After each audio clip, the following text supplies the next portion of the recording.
Welcome back to the Broker Collective Series, episode 102. I'm here with Ramin Hallaji from Mortgage Guru Financial, a sub-brokerage through DLC AIMI Collective Mortgage Group. How are you doing? Great. How are you? Excellent. Excellent. Ramin, when you first entered the mortgage brokerage industry, what were you looking for at that stage in your life? That's a great question. With 3 kids and my partner, we were looking for some stability and the ability to spend time at home, see the kids grow up, but at the same time have a decent income that had a great future. Before mortgages, though, you were working in the oil field. What did that day-to-day life look like? Hectic, lots of hours, lots of hard work. We worked in, daytime, nighttime, plus 40, minus 50. It was absolutely bonkers. At that time, did you actually see yourself getting into finance at some point in your life? I did, right towards the end. I knew I was going to be a mortgage broker a year before I was a mortgage broker. Why is that? I was really looking forward to spending more time with the kids and not be out and gone all the time, but still be able to have a decent life, as far as the standards of life go, and make a good living. And I did a lot of research. What did that research look like? 6 months of intense research. Research into the industry? Research into mortgage brokering, quite possibly working for the bank as an advisor, possibly being a realtor.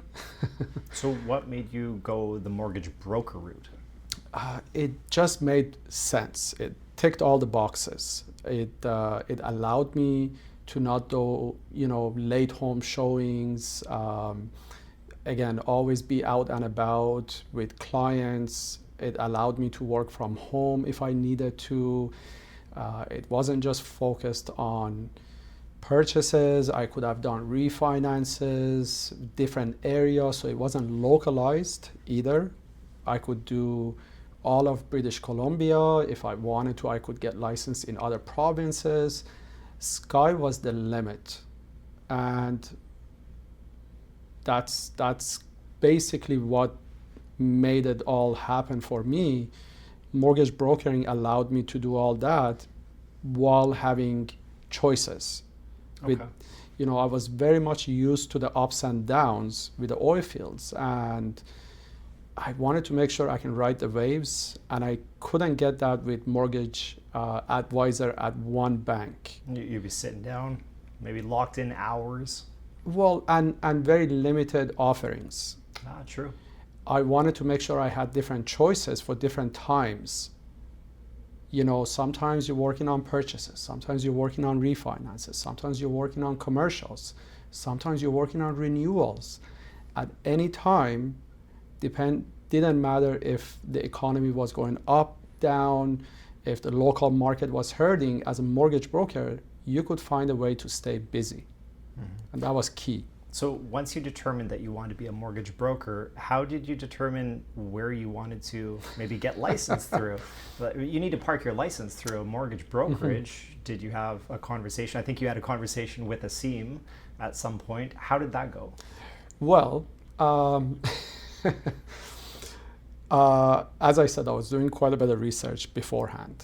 About a year exactly, I would say, before I was actually licensed. I reached out to one of my friends who happened to be a top 1% realtor.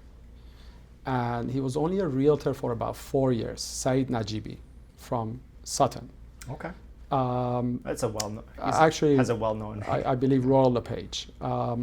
And he used to be one of the top 10 mortgage advisors with RBC. So he understood both sides, and he's one of the trusted guys that I approached, and I said, hey, what would you do if you could go back in time, knowing what you know? Would you become a mortgage broker or a mortgage advisor? And he said, absolutely, mortgage broker, 100%, no doubt in my mind. And so I actually remember exactly what I asked him. I asked him this question. I said, who's that go-getter, absolute rock star of a mortgage broker that you know? You gotta know somebody. And he said, well, I've never met him, but I've done a lot of deals with him. His name is Asim Ali. He's a young guy, he's different. He's just killing it in the industry. And if you can get with him and get him to mentor you, I don't think you can do better. And he actually sent an email to Asim and introduced us. And next thing you know, I'm sitting here in July of 2019, visiting with my family from Grand Prairie, Alberta. And I called Asim. I said, Asim, I'm in town. I'd love to come see you. It was right here in this office. And I sat here for probably about 5 minutes. This wall wasn't here, but basically on the other side, there was a whole bunch of plaques. Top 25, top 50, young gun. And it was filled. And I kind of stood up. I said, wow, maybe I can do this one day. And I went in and I talked to him. He was one of the most down-to-earth guys. He's like, absolutely, if you're going to put those oil field hours in this industry, you're going to make it. And if you do that, I will 100% mentor you. You just pick the time that you want to be a broker and let me know you've got a job. And that's exactly what we did next year. So from just a conversation standpoint, that sounds amazing. Yeah.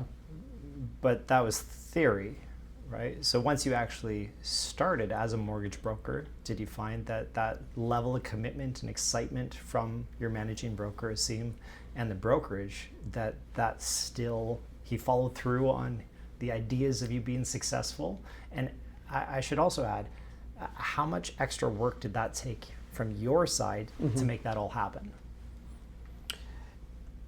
I would say this is a dance, okay? Like a salsa? You get, well, are you all any over the dance. place? You get what you put in it. Okay? So you could be any of the two types of brokers. You could come in and do a part-time job, treat it like an extra income, treat it not seriously, and it shows. And if you don't, well, it's hard to get other people to commit if you yourself is not committed. When I came in, I put oil field hours in. I put 100+ hours a week. Wow. And I said, I'm not dipping my toes. I'm going head first.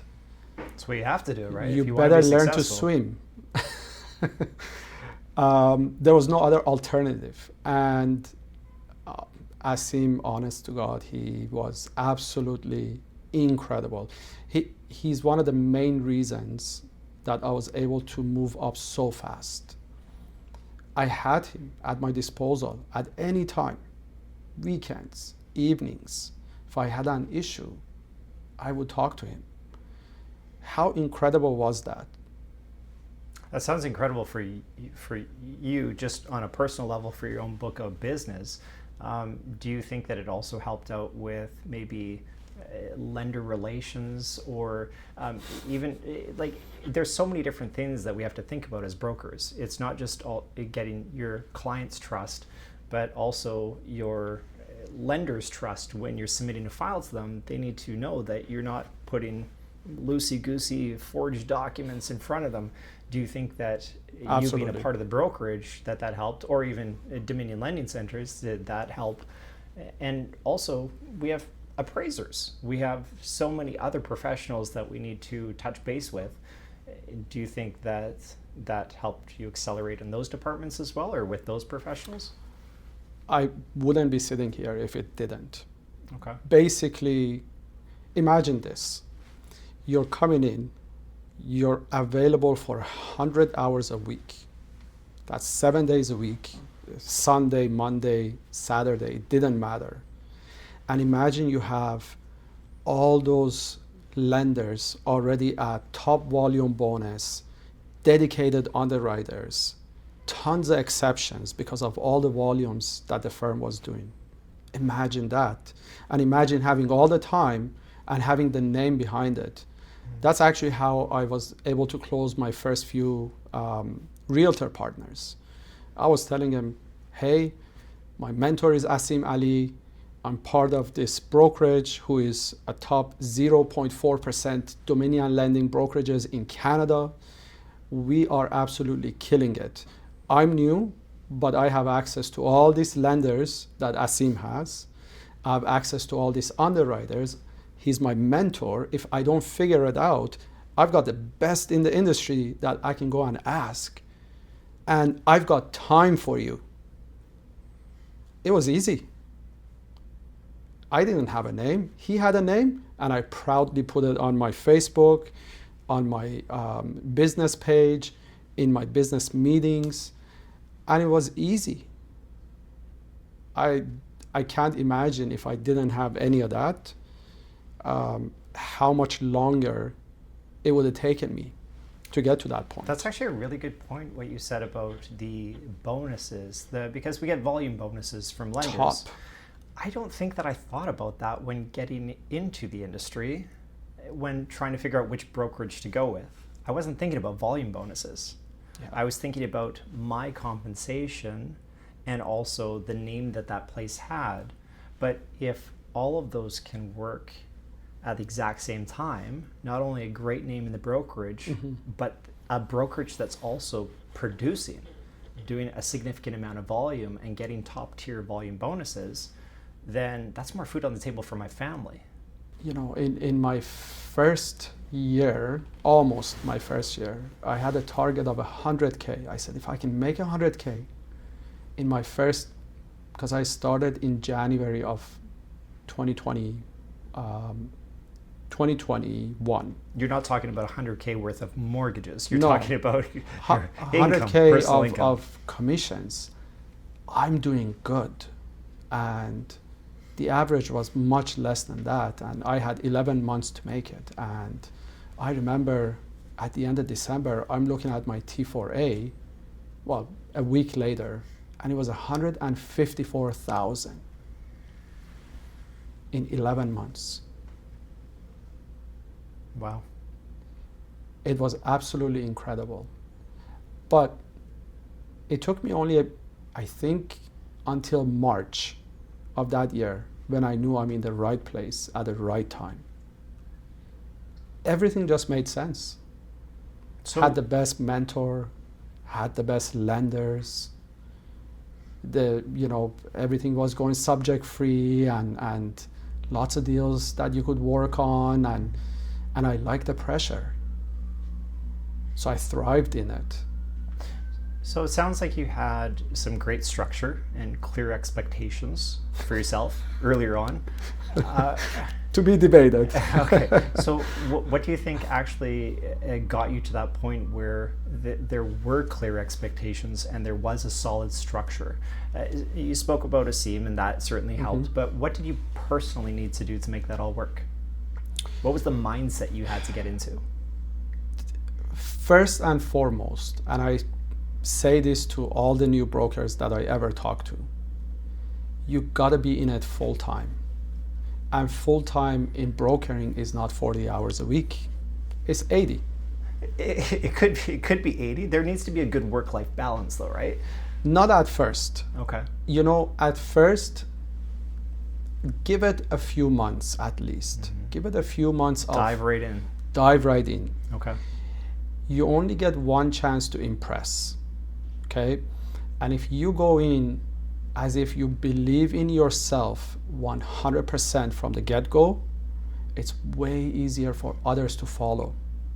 Because the first person is already believing in it, and that's yourself. Nice. You're manifesting it. 100%. I hear that a lot nowadays. You're manifesting So it.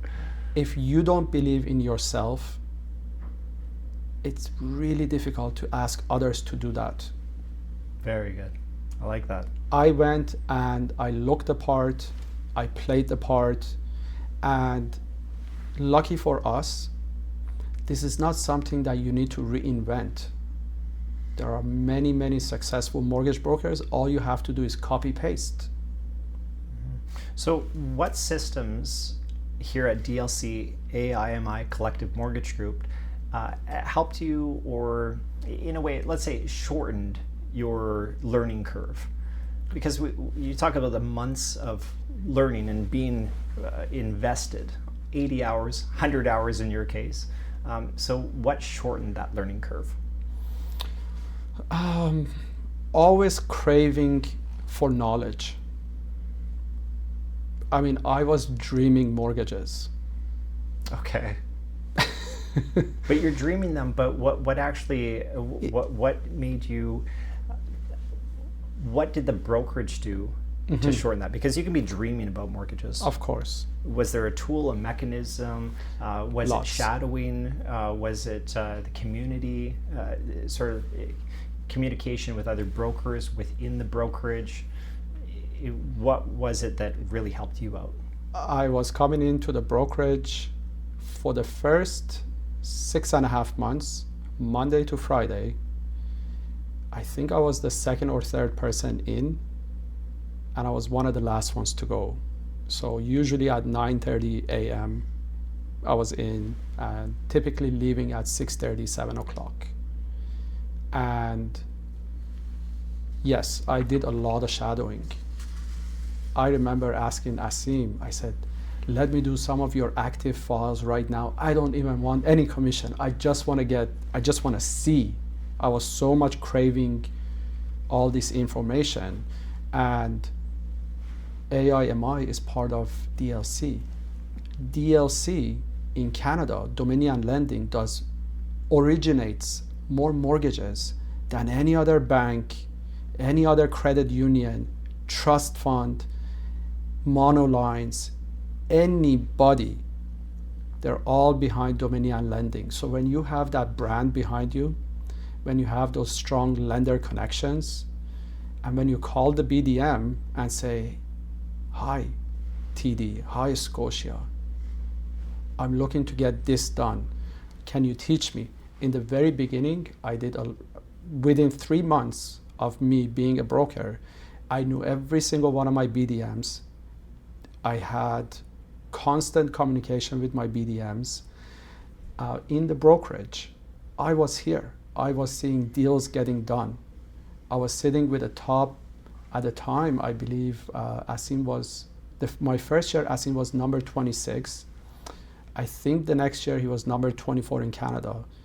The third 26 and 24 in all of Canada. All of Canada, not DLC. Wow. And then third year he was number 9.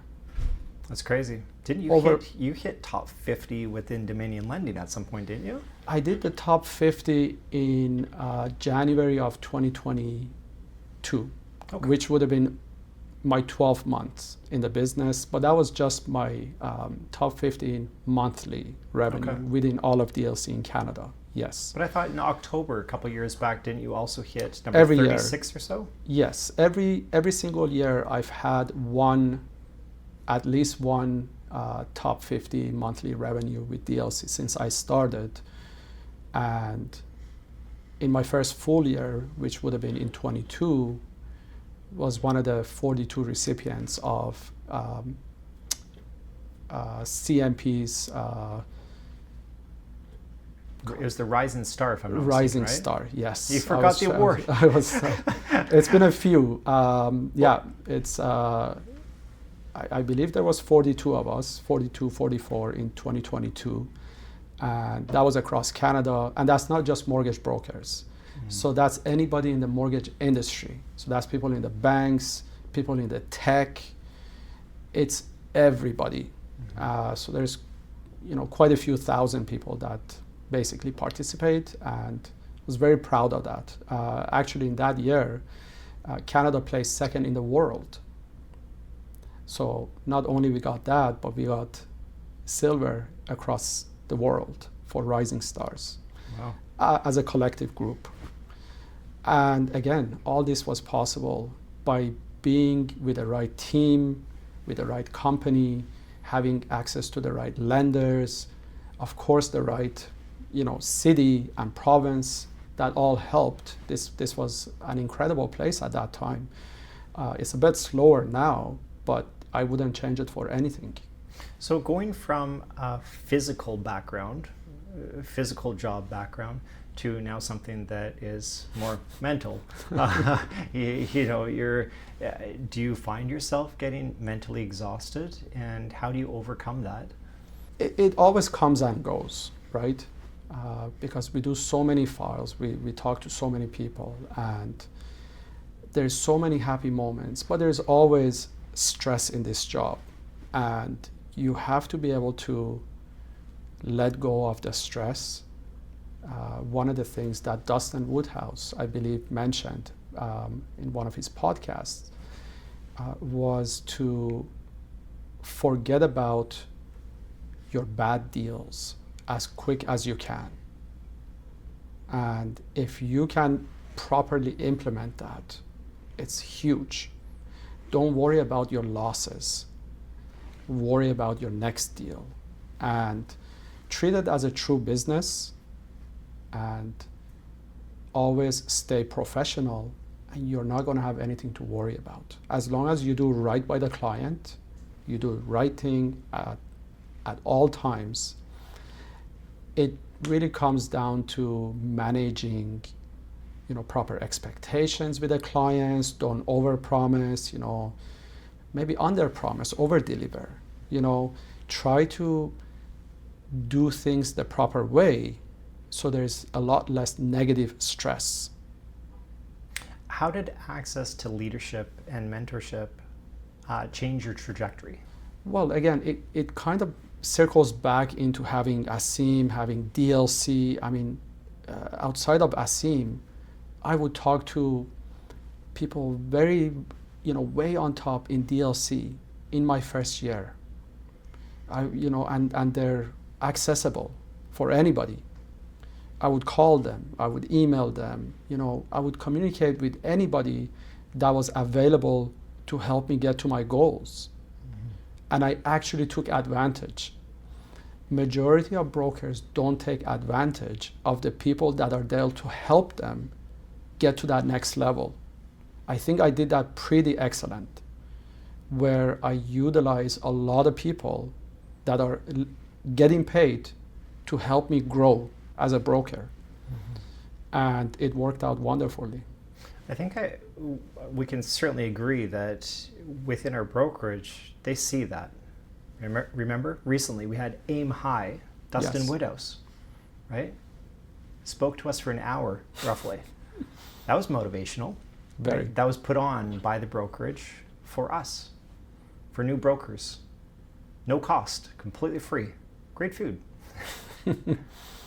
That sort of thing helps, right? That was one of the many things that they've done. I mean, we've had many team building events where we've gone with, other brokers working for the firm, many of the lender partners. We've had barbecues. We've gone to Whistler. We've gone to many places, and it truly feels like a small family, even though it's a large brokerage. But I believe I almost know everybody. There might be some new people that I haven't met in person, but we're a tight-knit brokerage. Personally, when you started brokering, you were probably waiting for that aha moment. I can do this. Yeah. When did that happen? It happened in stages. Okay. What's your first stage? That 154. 154. In my first year. Okay. When I was looking for my, well, 154,000 of gross income. Yes. Let me backtrack. I got my first paycheck on March 31st, 2021. So I started in January, and I already had my first paycheck. Okay. Just a few months in. Well, that's already sending the deal in, having it approved, funded, and getting paid. So I was already basically sending my first approval, I believe, within the first 10 days. That was probably because you got down to business I got immediately. down. You were in the office doing the grind, ready to go. I was so hungry. I was so hungry. And I remember getting my first paycheck. I believe it was just over $10,000. And I thought, wow, just like that? Magic. Magic. And I was so blown away by how, in a way, easy. I thought I almost didn't deserve it. And we were getting paid semi-monthly at that time. I didn't miss a paycheck. You would think that that's it, that one deal. No, I kept on going and going and going into next year. I never missed a paycheck. Okay, so let me get this straight. You got licensed January. No, I got licensed on November 25, 2020. Okay, but you started your first deal around in January. January. Okay. I started brokering in January. You start brokering in January. Yes. And you were trained. You were able to get enough training to get your first client and then get the deal across the finish line, collecting documents, submitting to the lender, going through the conditions, getting it over to the solicitor, and actually get it funded and paid within 3 months. Less than that, yeah. That's great. When things felt slow or earlier on, what kept you going? Thinking about my family. Thinking about my 3 kids and my wife, and I just knew there was no other option. Mm-hmm. When you give yourself that option, you may pull your foot from the pedal. When you say option, you mean like option of failure? Breaking, yes. Or breaking, okay. Exactly. So there's only success. There's only success. It's success. The rest and is I'm going excuse. To get there. Oh, okay. Okay. And every excuse is a good excuse, but it's not going to put food in their bellies. It's true. So I did not give myself the option of failing. And I just always went back to the basics. Okay, things are slow, it's my fault. Anytime things are slow, it's my fault. So what would you do then? It's slow. A number of things. Maybe I'm not prospecting enough. Maybe I'm not good in my communications. When you say prospecting, what do you mean? Like going out getting referral partners, touching base with your existing referral partners? Leads, following up with leads at a proper time and properly. Again, everything in this business is up to us at the end of the day. So if it's not working, I'm doing something wrong. It's that simple. What does this brokerage understand about career transitions that other brokerages might miss?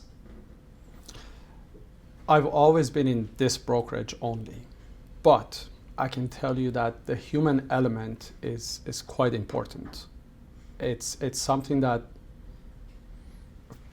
from the very beginning, when I chatted with Asim, I felt not only him, but all the people that were working in the office, the other brokers, I felt everybody's trying to lift the other people up in order to make sure whoever that is coming into this industry is successful.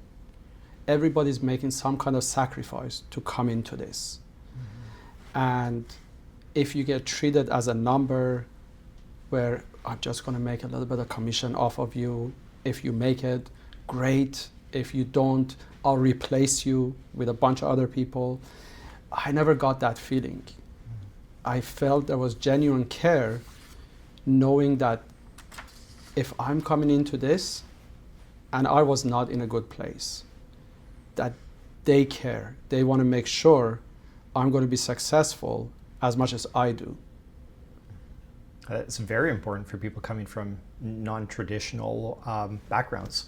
There's people that were taxi drivers, people that worked in hospitality, bankers. There's all sorts of different brokers that are within our brokerage now. Roughneck. They've done everything. Yes. I know one that they had in-home daycare, Yes. and they became a mortgage broker. That's pretty Police amazing officer. that you can come from all of these different backgrounds and get into finance, and finance in particular, mortgage brokering. Yes. Okay. Okay, so clearly you've done great. What would be the one piece of advice that you would give a broker that is maybe at a bit of a stalemate? They've done great, but they want to do amazing. What would be that piece of advice that you would give them to get to the next level? You're the product of the 5 closest people around you. Oh, I like so that.